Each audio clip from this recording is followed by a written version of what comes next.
a lot of times we say that images are reflecting reality, but I think images are creating reality.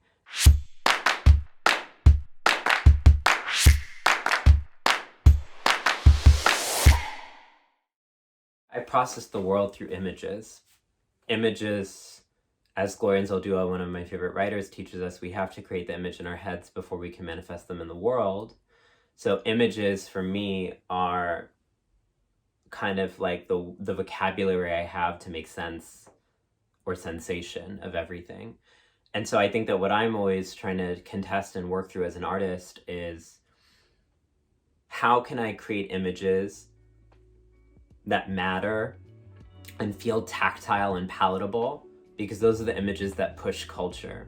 I often am kind of using my body and my fashion design as a way to create images of expression, of femininity, of glamour, of beauty, of artistry that matter, because they politically shift and unravel paradigms that need to go.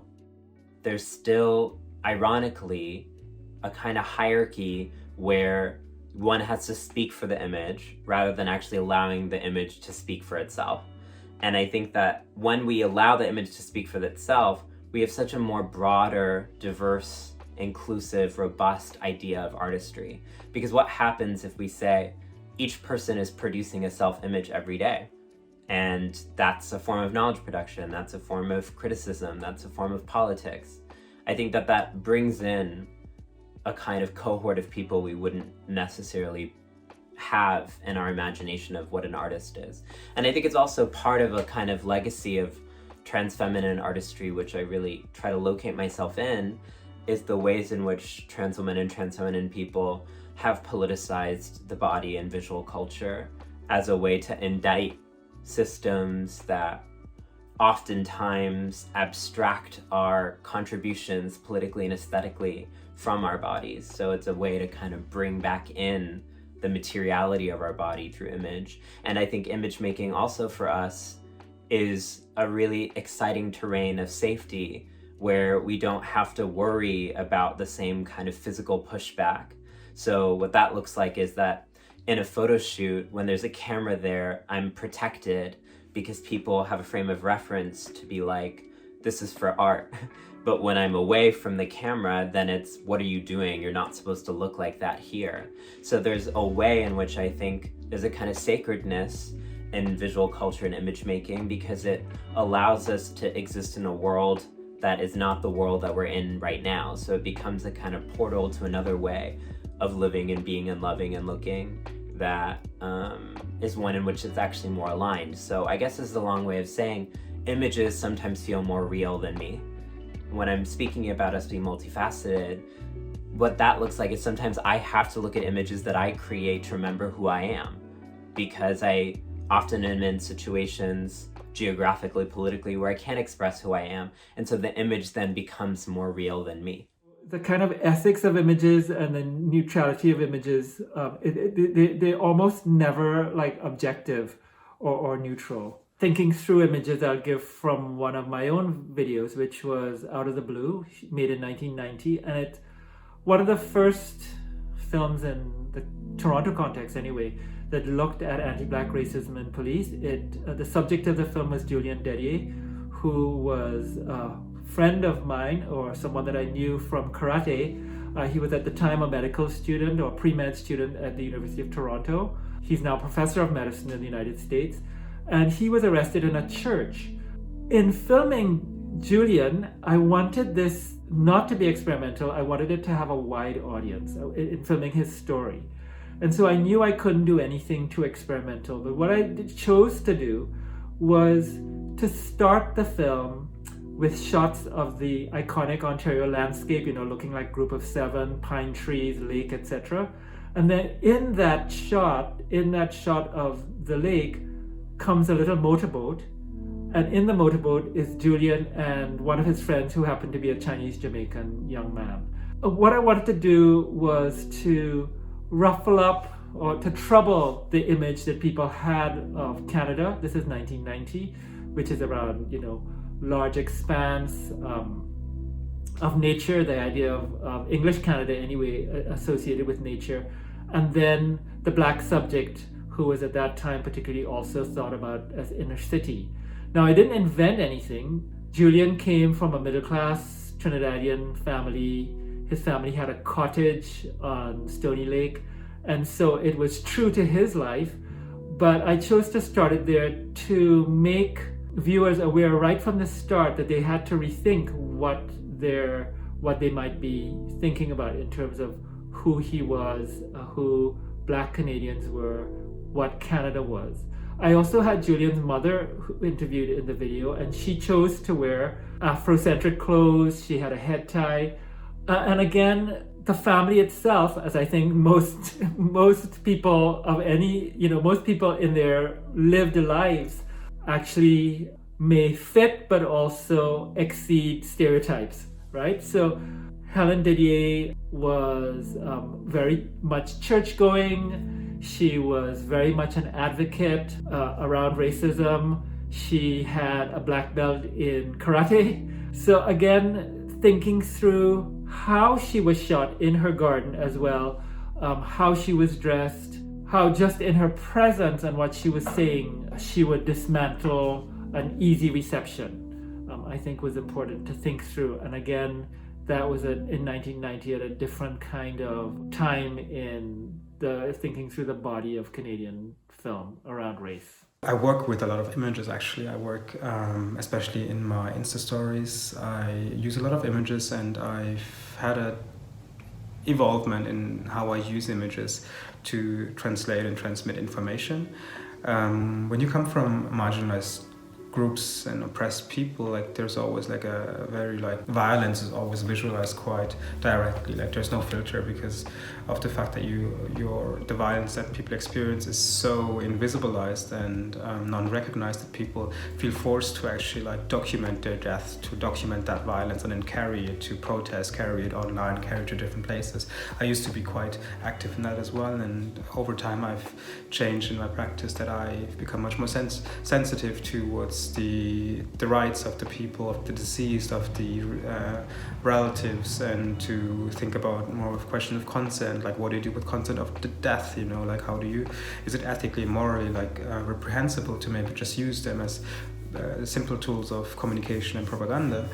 And I think because I think about my practice as a way of mobilizing, galvanizing young people, making them more interested in the politics of every day and in their own political histories, I became quite interested in actually juxtapositioning that violence of the everyday in much more soft ways, to take images that are not necessarily associated with that type of visuals or histories, more softer ones, things about everyday life, design objects, architectural kind of things that I see in my everyday, or a lot of pastel colors, soft and visually pleasing and aesthetically minimalist, monochrome types of colors that I use a lot to juxtaposition them with violent histories, in order to, first of all, reduce that violence, but to actually make it visually less difficult, and to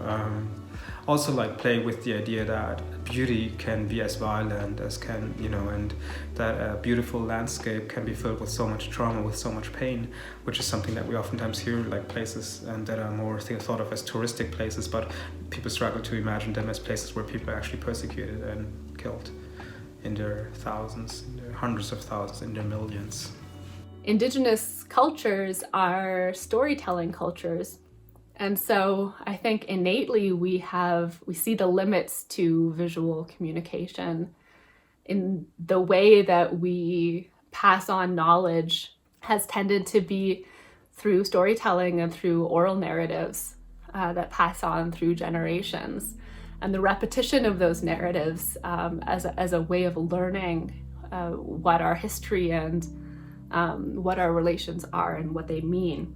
I think that storytelling is something that can happen through the use of images and certainly through art, but that it's important not to lose the oral part of it, that it's not the image in that case that carries all of the meaning. It's the repetition of the story that does the teaching. I think it's worth imagining what would happen if we focused more on how we represented ourselves outside of visual representation. I think it's a worthwhile, creative and imaginative project to try and think about if we didn't have these modes of visual representation, how would we represent ourselves to others? In the end, I think it is our behaviors and our words and our actions that are enduring. There's also a way that images function as techniques of surveillance and as a way to really control the ways that Indigenous peoples can gain influence. And so there's ways that images contain and literally capture Indigenous people through surveillance, through the propagation of stereotypes, through the criminalization of Indigenous people and Indigenous actions, through the work that images do in the media. And so my advice to others about relations to images is to recognize that images have power, that images are political, that there's an ethics around representation that we need to pay attention to. My advice is to find ways to avoid participating in the work of capture, that our images should not be allowed to circulate if our bodies are dying, that the use of spectacle and the sort of ways that Indigenous life and death are made into spectacle, that does violence to Indigenous people.